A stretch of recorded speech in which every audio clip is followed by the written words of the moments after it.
Hello friends, good morning. Welcome back to my channel Sushmita blog. তো বন্ধুরা কেমন আছো? আশা করছি ভালো আছো। আমিও তোমাদের আশীর্বাদে ভালো আছি। তো বন্ধুরা এখন কিন্তু বাজে সকাল 9টা।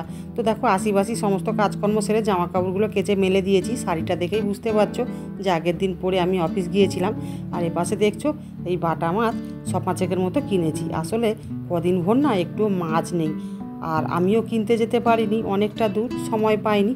আর পাড়ায় আজকের মাছ এসেছিলো ওই ছোটো ছোটো বাটা মাছ। তো সেই কারণে ওই বাটা মাছটাই কিনে নিলাম। বাটা মাছটা আমার পছন্দ, কিন্তু আমার ছেলে আবার খেতে চায় না, কেন মাছটা ছোটো ছোটো তো আর একটু কাঁটা হয়, সেই কারণে। আর এদিকে দেখছো এই যে মোচাটা সিদ্ধ বসিয়েছি। মোচাটা আগের দিন রাত্রে কেটে রেখেছিলাম, তো মোচাটা ঘন্ট করব। আর এপাশে এই যে গাজরটা আর বাঁধাকপিটা ভাজা চাপি দিয়েছি, তার কারণ সকালবেলা একটু টিফিন বানাবো, চাউমিন। আর ছেলেটা ওদিকে পড়তে গেছে, এখনও কিন্তু আসেনি, 9:30 কিন্তু পেরিয়ে গেছে। তো চাউমিনটা করে নিয়ে মা ছেলে দুজনে খেয়ে নেব। আর যতটা থাকবে সন্ধেবেলা আবার গরম করে দিলে আমার ছেলে খেয়ে নেবে। তো দেখো বন্ধুরা, এপাশে মোচার ঘন্টটা হয়ে গেছে, আর মাছটা কেটে নিয়ে নুন হলুদ মাখিয়ে দিয়েছি। এই বাটা মাছ আমার কিন্তু খুব পছন্দের মাছ। আমি কিন্তু এই বাটা মাছ খেতে খুব ভালোবাসি। তো মাছটা একটু বড় হলে ভালো হতো, মাছটা ছোট ছোট। আর আমার ছেলে এই মাছ খেতে চায় না, কেননা এই মাছে কাঁটা বেশি, তো এই কারণে। তো কি করব, নেই মামাকে, কান্না মামা ভালো। তো বন্ধুরা দেখো, রান্নাবান্না সেরে রান্নাঘর পরিষ্কার করে বাসনপত্র মেজে ঘর দুয়ার ঝাঁটি দিয়ে বেরিয়ে পড়লাম একটু প্রোগ্রাম দেখতে। তো এই যে যাচ্ছি, এখন বাজে কিন্তু 1:15। তো দেখো বাড়ির পাশ থেকে যাচ্ছি, তো পাশের বাড়ি একজনের কত বড় একটা মন্দির। তো চলে এসেছি। তো আমার বাড়ি থেকে 2-4টে বাড়ির পরে অনুষ্ঠানটা হচ্ছে। তো দেখছো এখন কিন্তু দুপুরবেলা, তবুও মোটামুটি ভালোই লোক হচ্ছে। এটা যদি রাত্রে হতো আর একটু বেশি লোক হতো। এই প্রোগ্রামটা হয়েছিল কালকের রাত্রিবেলা, কিন্তু প্রোগ্রামটা শুরু হয়েছে কিছুক্ষণ হয়েছে, এমন রাতে ঝড় বৃষ্টিটা হলো না বন্ধুরা। তো এই কারণে বাধ্য প্রোগ্রামটা বন্ধ করে দিতে হলো। এতে কিন্তু ডবল খরচ হয়ে গেল। কেন বলো তো বন্ধুরা? রাতে খাবার দাবার করেছিল ওরা, প্রোগ্রাম সেরে খাওয়া দাওয়া করে চলে যেতে পারতো, কিন্তু দেখো ওদেরকে রাতে থাকতে দিতে হয়েছে, আবার ফের দিনের বেলা খাওয়া দাওয়ার বন্দোবস্ত করতে হয়েছে। এর জন্য ডবল খরচ হয়ে গেছে, কিন্তু কিছু করার নেই। আনন্দ করতে গেলে তো এইটুকু তো স্যাক্রিফাইস করতেই হবে।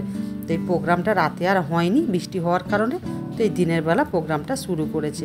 তো আমি বিগত 15 বছর আগে আমাদের এখানে যখন আমি বিয়ে করে আসি, তখন দেখতাম রাতে যদি কোনো অনুষ্ঠান না হতো, দিনের বেলা তখন হতো, বিশেষ করে যাত্রাপালা হতো।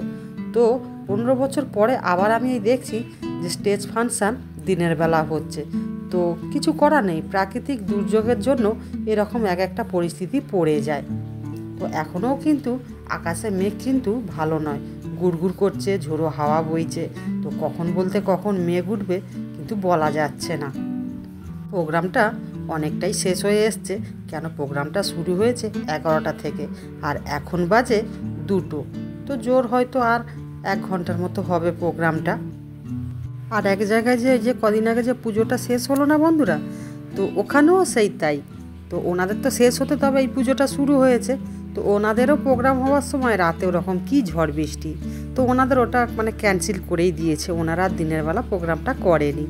এখানে এরা যারা করছে প্রোগ্রামটা, এরা সব ইয়াং বাচ্চা, এই কারণে এরা ছাড়েনি, বলে 2 পয়সা বেশি খরচা হবে, তবু দিনের বেলা হলেও প্রোগ্রামটা করব, এই কারণে দিনের বেলা প্রোগ্রামটা করছে।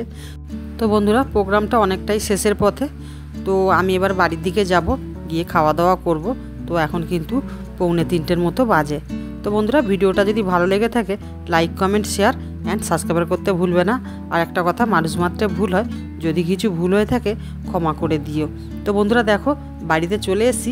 তো এখন কিন্তু বাজে 4টে।